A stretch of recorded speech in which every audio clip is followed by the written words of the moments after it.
Welcome back. వక్ఫ్ సవరణ bill తర్వాత Modi next move ఎలా ఉంటుంది అనే ఊహాగానాల మధ్య ఆర్గనైజర్లో ఒక కథనం వచ్చింది. Who has more land in India, the Catholic church versus Waqf board అని చెప్పేసి. సో ఈ కథనాన్ని చూపిస్తూ రాహుల్ గాంధీ కూడా కొన్ని ఆరోపణలు చేశారు, విమర్శలు చేశారు. వక్ఫ్ తర్వాత నెక్స్ట్ క్రిస్టియన్ ల్యాండ్స్ మీద మోదీ కన్ను ఉందంటూ కూడా రాహుల్ విమర్శలు చేసిన పరిస్థితి. ఇది ఆర్ఎస్ఎస్ ఆర్గనైజర్లో వచ్చింది ఈ కథనం. ఆ కథనాన్ని ఇప్పుడు విత్డ్రా చేసుకున్నారు. రిమూవ్ చేశారా సార్ వెబ్సైట్ నుంచి? విత్డ్రా చేసుకున్నారు. కారణం ఏంటి సార్? అంటే వాస్తవంగా ఈ కథనానికి ముందే పార్లమెంట్లో రాహుల్ గాంధీ అన్నది ఏంటంటే, ఇప్పుడు వక్ఫ్ చట్టం ద్వారా ముస్లిం ప్రాపర్టీస్ మీద పడ్డారు, నెక్స్ట్ మోడీ ప్రభుత్వం క్రిస్టియన్ ప్రాపర్టీస్ మీద పడుతుంది అని అప్పుడే అన్నాడు.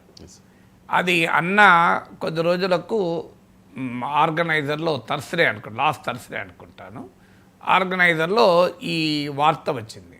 అంటే మీరు అన్నట్లు who has more land, Catholic versus Waqf, అంటే ఎవరికి ఎక్కువ భూమి ఉందని చెప్తూ ఇందులో కొన్ని సీరియస్ అబ్జర్వేషన్ చేశారు. ఒకటి, ఈ ఆర్టికల్లో ఇప్పుడు తర్వాత సాటర్డే రోజు, లాస్ట్ సాటర్డే దీన్ని విత్డ్రా చేశారు. విత్డ్రా ఎందుకు చేశారు? విత్డ్రా చేసి ఇంకో వార్త చేశారు. ఎందుకు పెట్టారో చెప్తాను. సో ఈ వార్తలు ఏమన్నారంటే 7 కోట్ల 7 crore హెక్టార్స్, 7 కోట్ల భూమి మీకు ఈ క్రిస్టియన్ ప్రాపర్టీస్గా ఉంది. అందువల్ల ప్రభుత్వం తర్వాత అతిపెద్ద real estate owner Christian properties. 1927లో Indian church act, India church act అనే ఒక చట్టాన్ని బ్రిటిష్ ప్రభుత్వం తెచ్చి ఉదారంగా బ్రిటిష్ వారు క్రిస్టియన్ మిషనరీస్కు భారీగా ల్యాండ్ డొనేట్ చేశారు. ఇది స్వాతంత్రం వచ్చే సమయం వరకు కూడా కంటిన్యూ అవుతూ వచ్చింది. ఈ ప్రాపర్టీసులో పెద్ద ఎత్తున చర్చిలు, హాస్పిటల్స్, విద్యా సంస్థలు భారీగా వెలిసాయి అని ఈ వ్యాసంలో కథనం. ఈ క్రిస్టియన్ మిషనరీస్ ఎకనామికల్లీ వీకర్ సెక్షన్స్ను రకరకాల ఆశలు చూపి మత మార్పిళ్ళు కూడా చేస్తున్నారు అని వచ్చింది. ఇది నిజం కాదా అంటే కొంత వాస్తవం కూడా. ఇప్పుడు మన సికింద్రాబాద్ ఏరియాలో పెద్ద ఎత్తున మిషనరీ ప్రాపర్టీస్ ఉంటాయి. ఎందుకంటే అది బ్రిటిష్ రెసిడెన్సీ, బ్రిటిష్ వారి ప్రభావం అది. సో అందువల్ల ఇది నిజమా కాదా అన్నది ఇష్యూ కాదు. అది నిజం. 7 కోట్ల ఉన్నాయా, హెక్టార్లు ఉన్నాయా లేవా నాకు తెలియదు. కానీ క్రిస్టియన్ ప్రాపర్టీస్, మిషనరీస్ ప్రాపర్టీస్ దేశంలో చాలా చోట్ల ఉన్నమాట నిజం. సో దీన్ని ప్రస్తావించారు అంతే. దాని మీనింగ్ మేము ప్రభుత్వం లాగేసుకుంటుంది అని వెంటనే రాయరు కదా. అంటే దీన్ని బట్టి ఆర్ఎస్ఎస్ కన్నుబడింది క్రిస్టియన్ ప్రాపర్టీస్ పైన. ఎందుకంటే ఆర్ఎస్ఎస్ లక్ష్యము హిందూ రాష్ట్ర, ఆర్ఎస్ఎస్ వింగ్ అయిన భారతీయ జనతా పార్టీ దాని రాజకీయ లక్ష్యం హిందూ రాష్ట్ర ఏర్పాటు. అది పైకి సెక్యులరిజం, రాజ్యాంగానికి కట్టుబడి ఉన్నా అని చెప్పినా, అందుకే మీకు బీజేపీ నాయకులు పదే సెక్యులర్ అన్న పదమే తీసేయాలని మాట్లాడుతుంటారు. మీకు ఆర్ఎస్ఎస్ అధినేతల ఫౌండర్స్ అయిన గురు గోల్వాల్కర్, మీకు హెడ్గేవార్ రాసిన రచనలు చదివితే కూడా చాలా క్లియర్గా 1 నేషన్ 1 రిలీజన్ ఉండాలి అన్నది విధానం. అందుకే 1 నేషన్ 1 లాంగ్వేజ్ ఉండాలన్నది కూడా విధానం. ఇన్ని భాషలకు కూడా వ్యతిరేకం. అందుకే మీకు హిందీ రుద్దడానికి కూడా కారణం అదే. సో అందువల్ల వీక్ స్టేట్స్ ఉండాలి, అందుకే 60 రాష్ట్రాలు ఉండాలన్నది బీజేపీ నినాదం. రాజకీయ కారణాల రీత్యా ఉత్తరప్రదేశ్ 25 కోట్లను ఒకే రాష్ట్రంగా ఉంటుంది. కానీ విధానం మాత్రం కేంద్రం బలంగా ఉండాలి, రాష్ట్రాలు వీక్ ఉండాలి. సో ఇదంతా బీజేపీకి ఉన్న ఐడియాలజికల్ ఫ్రేమ్వర్క్. సో అందువల్ల క్రిస్టియన్ ప్రాపర్టీస్ పైన అటాక్ పెడతారు అనేది ఒక అనుమానము, ఆందోళన వ్యక్తమైంది. రాహుల్ గాంధీ ట్వీట్ చేయడంతో పాటు దీని ప్రకంపనలు కేరళలో పడ్డాయి. కారణం ఏంటి కేరళలో పడటానికి అంటే, కేరళ క్యాథలిక్ బిషప్ కాన్ఫరెన్స్, కేసీబీసీ అంటారు. So Kerala Catholic bishop conference బీజేపీకి అనుకూలం. అంటే బీజేపీకి అనుకూలమే కాదు, వక్ఫ్ చట్టానికి కూడా వాళ్ళు అనుకూలంగా రియాక్ట్ అయ్యారు. ఎందుకంటే కేరళలో ఇంట్రెస్టింగ్ ఏంటంటే 3 కమ్యూనిటీలు, మెజారిటీ హిందూ కమ్యూనిటీతో పాటు మైనారిటీ కమ్యూనిటీస్ అయిన ముస్లిమ్స్ అండ్ క్రిస్టియన్స్ గణనీయమైన సంఖ్యలో ఉంటారు. సో అందువల్ల అక్కడ ముస్లిం క్రిస్టియన్ మధ్య కొంత పొలిటికల్ అండ్ సోషల్ ఫోర్సెస్ మధ్య ఘర్షణ కూడా ఉంది. సో కేరళ చర్చ్ బీజేపీకి అనుకూలంగా ఉంది. కేరళ చర్చ్ను ఉపయోగించి బీజేపీ కేరళలో పెరగాలని చూస్తోంది.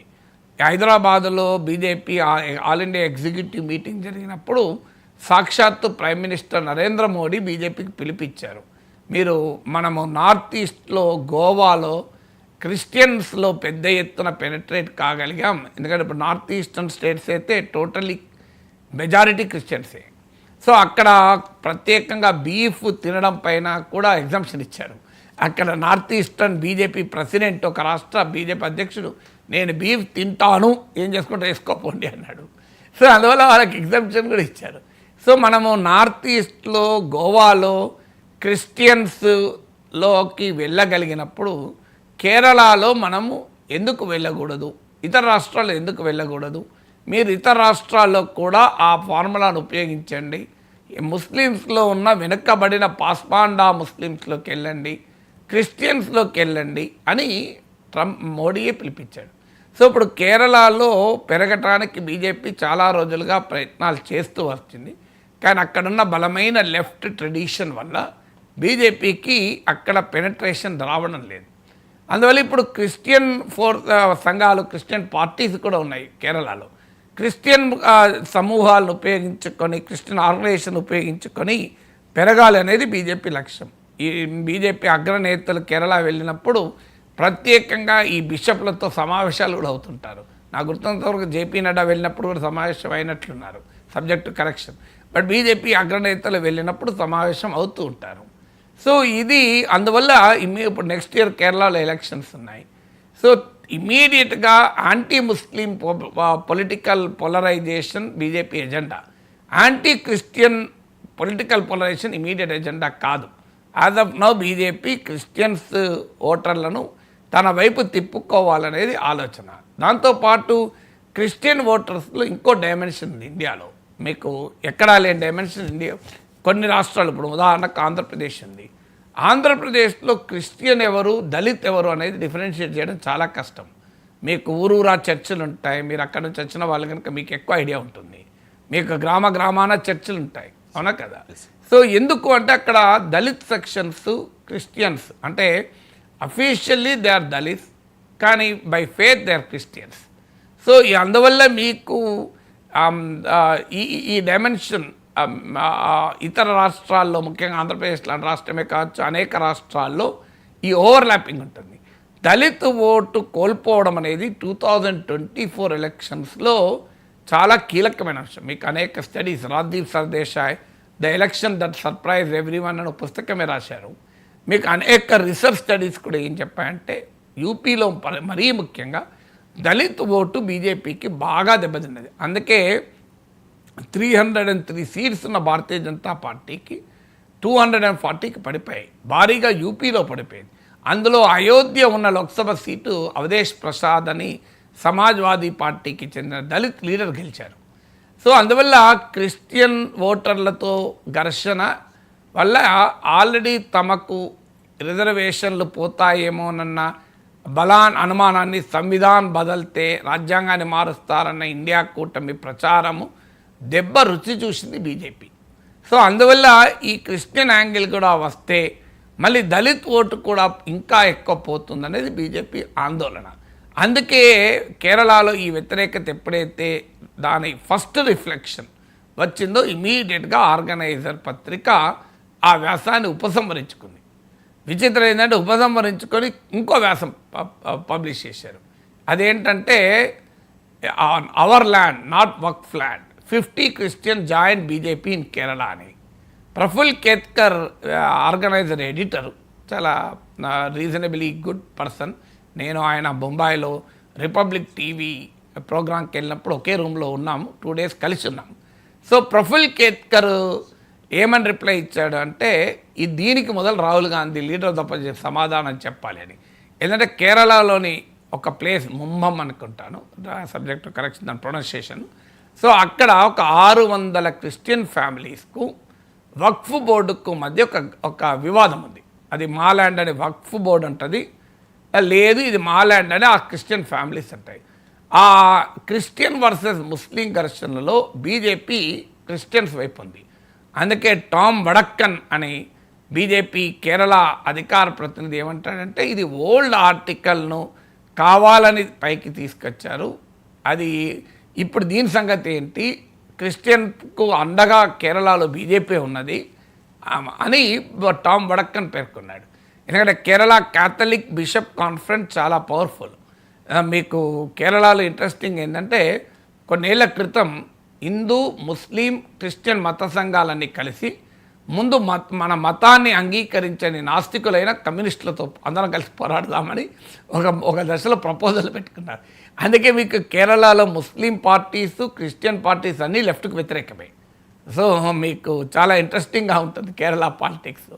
సో మీకు ఇండియన్ యూనియన్ ముస్లిం లీగ్ కాంగ్రెస్ నాయకత్వం యూడిఎఫ్లో ఉంటుంది.